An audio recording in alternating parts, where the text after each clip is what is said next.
Hello friends and welcome to Computerology IAS academy.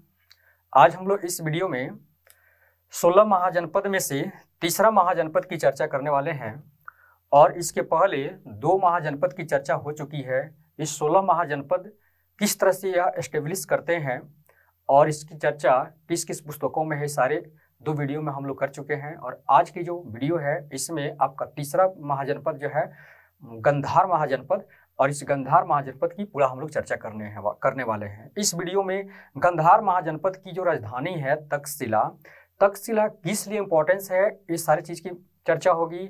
उसके बाद उस तक्षशिला जो कहा जाता है कि उसमें विश्व का सबसे प्राचीनतम वह विश्वविद्यालय है। उस विश्वविद्यालय में कौन कौन से आचार्य थे, ठीक है, कौन कौन से ऐसे स्टूडेंट जो वहाँ पढ़ते थे। बहुत सारे स्टूडेंट पढ़ते थे, लेकिन उसमें से कुछ स्टूडेंट ऐसे हैं जो बहुत बड़े इतिहास रचे हैं हमारे इतिहास में, यानी कि प्राचीन भारत के इतिहास में बहुत बड़ा मतलब कि इतिहास रचे हैं।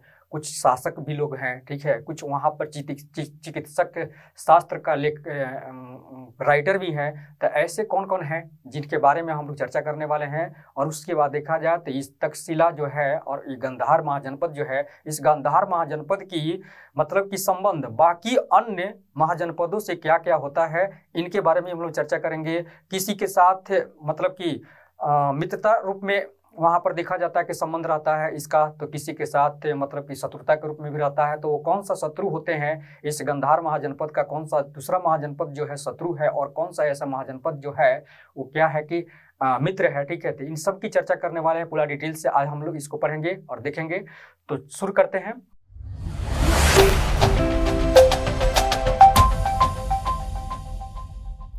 तीसरा महाजनपद गंधार महाजनपद। इस गंधार महाजनपद के बारे में नीचे सब सारा डिटेल दिया गया है, जिसमें पहला है कि शासक। गंधार महाजनपद का शासक देखा जाए तो कौन है, तो इसका एक नाम है पुष्कर सारिन।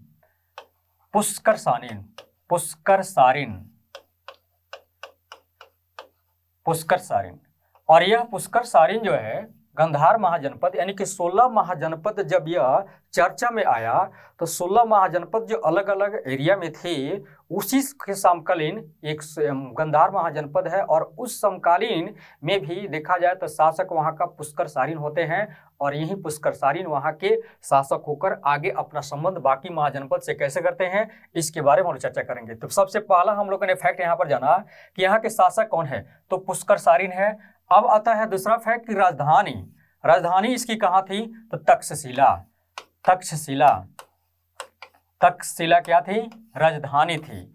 तक्षशिला का नाम आते ही हम लोगों के दिमाग में आता है कि तक्षशिला कितना मतलब कि एक इम्पोर्टेंस इसका है। और इस तरह से देखा जाए तो इम्पोर्टेंस किस क्षेत्र में है, तो आप जानते हैं कि यह क्या है, एक विश्व का प्राचीनतम यहाँ पर क्या था, महाविद्यालय था। विश्व का मतलब कि प्राचीनतम महाविद्यालय था। और इस तरह से देखा जाए तो यह विद्यालय जो था इसके मतलब कि रूप में तो था ही, लेकिन यहाँ पर एक बहुत बड़ा व्यापारिक नगरी भी था। ये सारी चीज़ की हम लोग चर्चा करेंगे आगे स्टेप बाय स्टेप। जैसे महाजनपदों में कहाँ, तो यह महाजनपदों में कहाँ है, यानी कि 16 महाजनपद जो थे उस महाजनपद में इसका प्लेस जो है कहाँ आता है, किस एरिया में आता है।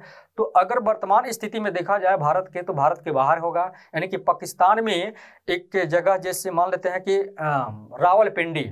आप जानते हैं कि पाकिस्तान में रावलपिंडी है, और रावलपिंडी से लगभग 18 किलोमीटर नहीं कहेंगे, मील कहेंगे, और यह नॉर्थ साइड में बढ़ते हैं उत्तर दिशा में। रावलपिंडी से 18 मील उत्तर दिशा में जाते हैं तो वहाँ पर यह तक्षशिला इसकी राजधानी थी। और यहाँ पर विश्व का सबसे प्राचीनतम, ठीक है, विश्वविद्यालय इसको कहा जाता है, और यह राजधानी के रूप में तक्षशिला के नाम से इसको जाना जाता था। ठीक, अब है कि महाजनपदों में कहाँ, तो यह आपके महाजनपद जो 16 है उसमें है कि यह नॉर्थ वेस्ट एरिया में पड़ेगा, यानी कि कहा जाए तो उत्तर पश्चिम जो एरिया है वहाँ पर पाकिस्तान रावलपिंडी में इसका प्लेस है तक्षशिला का। ठीक, और यहाँ पर क्या है महाजनपदों में कहाँ, तो इसका क्लियर हम लोग हो गया कि नॉर्थ वेस्ट एरिया 16 महाजनपदों में नॉर्थ वेस्ट एरिया में है। किस मार्ग पर है, एक चर्चा आता है कि किस मार्ग पर है।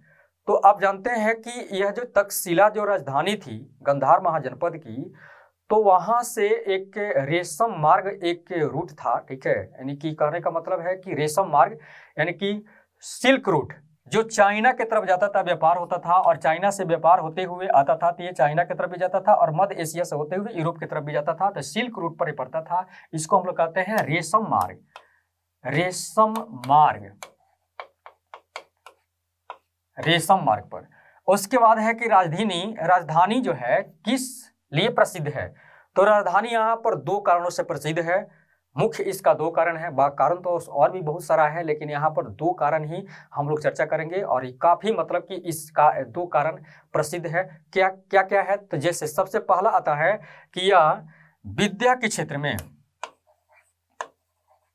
यानी कि शिक्षा के क्षेत्र में प्रसिद्ध है, और यहाँ पर विश्व का प्राचीनतम, ठीक है, यूनिवर्सिटी यहाँ पर यानी कि विश्वविद्यालय है, और इस रूप में इसको जाना जाता है विद्या के क्षेत्र में। और दूसरा जो है यहाँ पर ये है व्यापारिक नगरी,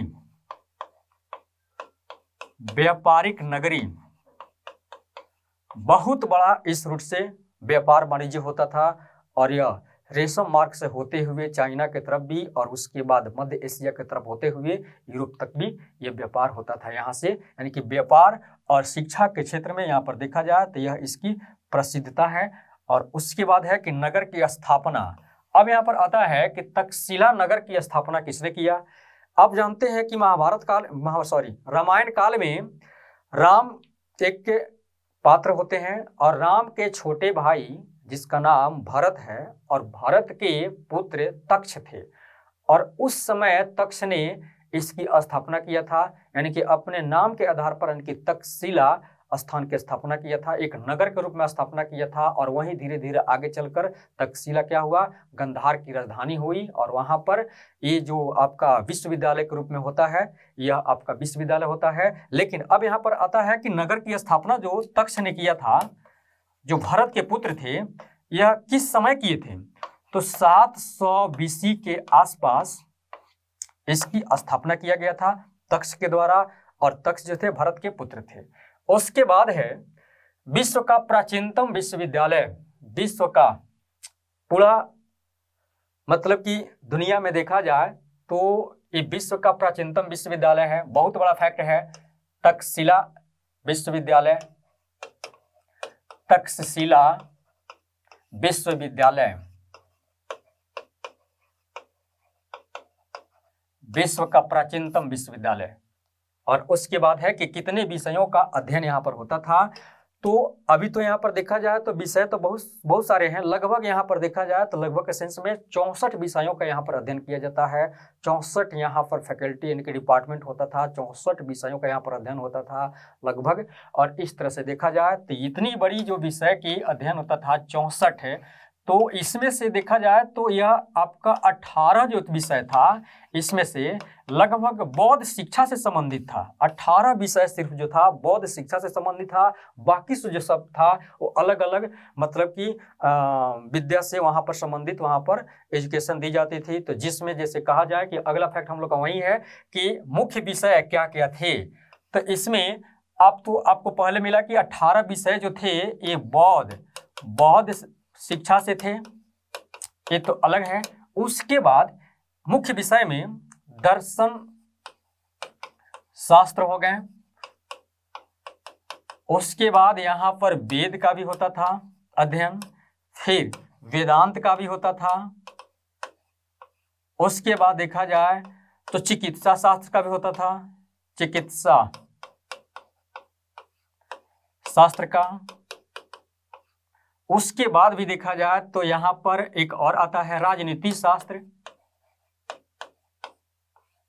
राजनीति शास्त्र। और एक आता है इसमें एक और इंपॉर्टेंट है युद्ध से संबंधित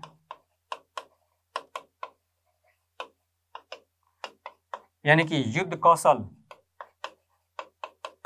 भी यहाँ पर सिखाए जाते हैं, इससे संबंधित भी विषय था। और इस तरह से इतने सारे विषय के यहाँ पर अध्ययन होता था, जिसमें ये मुख्य है तो यहाँ पर कितना 64 के आसपास हैं, लेकिन इनमें से ये महत्वपूर्ण यहाँ पर देखा जाए तो यानी कि ये सब क्या है, मुख्य है। दर्शन शास्त्र हो गए, वेद हैं, वेदांत हैं, चिकित्सा शास्त्र हैं, राजनीति शास्त्र हैं, युद्ध से संबंधित भी यहाँ पर युद्ध कौशल का भी यहाँ पर अध्ययन कराया जाता था। और इस तरह से ये जो है हमारे मतलब कि विषय से संबंधित इतना सारा चीज का पढ़ाई यहाँ पर यानी कि अध्ययन होता था। उसके बाद है शिक्षा ग्रहण। शिक्षा ग्रहण करने वाले कौन कौन व्यक्ति यहाँ पर होते थे?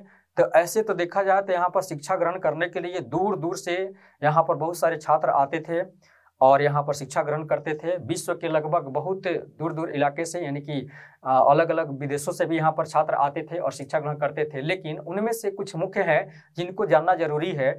जैसे पाणिनि के बारे में हम लोग जानते हैं। पाणिनि जो व्याकरण ग्रंथ लिखे हैं, अष्टाध्यायी पाणिनि। और उसके बाद है चाणक्य। चाणक्य हम लोग जानते हैं, ये लोग भी क्या यहीं पर शिक्षा ग्रहण किया था। इसके बाद आते हैं जैसे वसुबंधु। वसुबंधु भी क्या बौद्ध धर्म से रिलेटेड हैं, ये भी यहाँ पर शिक्षा ग्रहण किए थे। उसके बाद आप जानते हैं कि मौर्य शासक के चंद्रगुप्त मौर्य भी यहाँ पर अध्ययन किए थे। चंद्रगुप्त मौर्य, चंद्रगुप्त मौर्य भी यहाँ अध्ययन किए हुए थे, यानी कि यहाँ के छात्र रह चुके थे। उसके बाद आता है प्रसेनजित।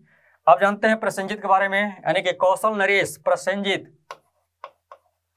प्रसेनजित भी यहाँ पर अध्ययन किए हुए थे, ठीक। और इस तरह से देखा जाए तो चिकित्सा शास्त्र के दो यहाँ पर विद्वान भी हैं जो अध्ययन किए थे। एक नाम आता है चरक और एक आता है जीवक। वही जीवक जो बिंबिसार ने अपने मित्र अवंती के शासक चंद्रप्रद्युत को जब उनको पीलिया रोग हुआ था तो वहां पर भेजे थे उनको पीलिया रोग ठीक करने के लिए। तो यहाँ पर इतने सारे जो हैं मुख्य लोग जो हैं यहाँ पर अध्ययन करते थे। और इसमें से देखा जाए तो दो व्यक्ति पाणिनि और चाणक्य, ये दो व्यक्ति पाणिनि और चाणक्य, इन सब में से यानी कि इनको एक सौभाग्य प्राप्त होता है वहां का गुरु बनने का, वहां का आचार्य बनने का। तो अगला टॉपिक हम लोग का वही है कि शिक्षा ग्रहण करने वाले मुख्य तो ये सब थे, लेकिन यहाँ के आचार्य कौन कौन थे? तो पाणिनि और चाणक्य, जिनको हम लोग कौटिल्य भी कहते हैं, विश्वगुप्त भी कहते हैं। और ये दो व्यक्ति जो है यहाँ पर शिक्षा ग्रहण के करने के बाद इनको यहाँ की गुरु बनने का यानी कि आचार्य बनने का एक सौभाग्य प्राप्त होता है। तो इसके बारे में हम लोगों ने जाना। इसके बाद अगला पॉइंट है कि कितने छात्र यहाँ पर अध्ययन करते थे। तो छात्रों की संख्या देखा जाए तो लगभग यहाँ पर 10,500 छात्र विभिन्न क्षेत्रों से आकर यहाँ पर अध्ययन करते थे। गुरु शिष्य की परंपरा पर आधारित यहाँ पर अध्ययन होता था। और इस तरह के अध्ययन करने वाले 10,500 लगभग छात्र होते थे। एक समय में इतने छात्र होते थे, अध्ययन करते थे। कुछ समय के बाद इनकी अध्ययन जब पूरी होती थी तो कुछ परीक्षाओं से गुजरना होता था। उसके बाद जब यहाँ से वापस जाते थे, अपने मुल्क जाते थे, फिर यानी कि इतना जो है यह आपका औसत हमेशा बना रहता था। इतनी संख्या यह औसत के रूप में देखा जाता, हमेशा वहाँ पर इतनी लेवल बनी रहती थी, छात्रों की इतना लेवल होता था। उसके बाद देखा जाए तो सिकंदर का समकालीन शासक, यानी कि जब सिकंदर हमारे भारत में आक्रमण करता है, भारत के आक्रमण करने के लिए आता है, तो उस समय तक्षशिला का समकालीन शासक कौन था? तो इसके बारे में है कि आप जानते हैं कि तक्षशिला का यानी कि गांधार का देखा जाए तो आम्भी और आम्भी का पुत्र आम्भी कुमार, यहाँ पर दो शासकों का नाम आता है। आम्भी मुख्य रूप से देखा जाए तो आम्भी का ही नाम आता है, लेकिन आम्भी के पुत्र को आम्भी कुमार कहा गया है। तो ये दोनों यहाँ पर शासक थे उस समय सिकंदर के समकालीन। और सिकंदर यहाँ पर आता है, ठीक है, इनको अपने अधीन करता है और फिर आगे की युद्ध को आगे अपनी रणनीति तय करता है। उसके बाद है कि अन्य महाजनपदों से संबंध, अन्य महाजनपदों में इनके संबंध की चर्चा किया जाए तो इनका संबंध, किसका संबंध? गांधार महाजनपद का अन्य दो महाजनपदों से इनका संबंध है। एक है अवंती और एक है मगध। अवंती से जो इनका संबंध है वह शत्रुता के रूप में है और मगध से जो संबंध है यह मित्रता के रूप में है। यानी कि अवंती के शासक कौन थे? चंद्रप्रद्योत जो अवंती के शासक थे और इनको पराजित किया था। किसने? गंधार के शासक, जो उस समय समकालीन इनके थे, गंधार के शासक पुष्कर सारिन, जो हम लोग पहले ही चर्चा कर चुके हैं। उन्होंने अवंती के शासक चंद्रप्रद्युम्न को पराजित किया था, इस पर विजय हासिल किया था। और उसके बाद मगध के शासक बिंबिसार, मगध के शासक बिंबिसार के बारे में कहा जाता है कि गंधार शासक जो थे तक्षशिला के, उन्होंने बिंबिसार के साथ पत्र व्यवहार, अपने दूतों को भेजकर बिंबिसार के नाम पत्र से, यानी पत्र लिखकर दूत को भेजकर वहां पर, मतलब कि पत्र व्यवहार हमेशा वो देखा जाता था कि इनका पत्र व्यवहार चलते रहता था। यानी कि बिंबिसार के दरबार में दूत भेजकर पत्र वहां से भेजते थे। और इस तरह से देखा जाए, जब पत्र का आना जाना वहां पर है तो इसका मतलब इनकी जो आपस में जो एक व्यवहार है वो मित्रता का है। और इस तरह से यहाँ पर देखा जाए तो दो महाजनपदों से इनका संबंध होता है, अवंती और मगध से। ठीक है, अवंती के शासक इसको, यानी कि चंद्रप्रद्युम्न को इन्होंने पराजित किया था। किसने? गंधार शासक पुष्कर सारिन ने। और बिंबिसार से पत्र व्यवहार किया था इन्होंने, किसने? यानी कि पुष्कर सारिन, यानी कि मगध के शासक बिंबिसार से पुष्कर सारिन, यानी कि गंधार के शासक यानी कि पुष्कर सारिन ने यहाँ पर पत्र व्यवहार यहाँ पर किया था। इस तरह से देखा जाए तो ये हमारा जो है तीसरा महाजनपद यानी कि गंधार महाजनपद की जितना भी डिटेल था इसको हम लोगों ने देखा, पढ़ा। और उसके बाद अगला सीरीज पढ़ने के लिए और अगला सीरीज का वीडियो देखने के लिए आप हमारे चैनल को सब्सक्राइब करिए। ठीक है, जितना हो सके, ठीक है, इसको शेयर करिए और बेल आइकन को भी दबा दीजिए। ठीक, थैंक यू।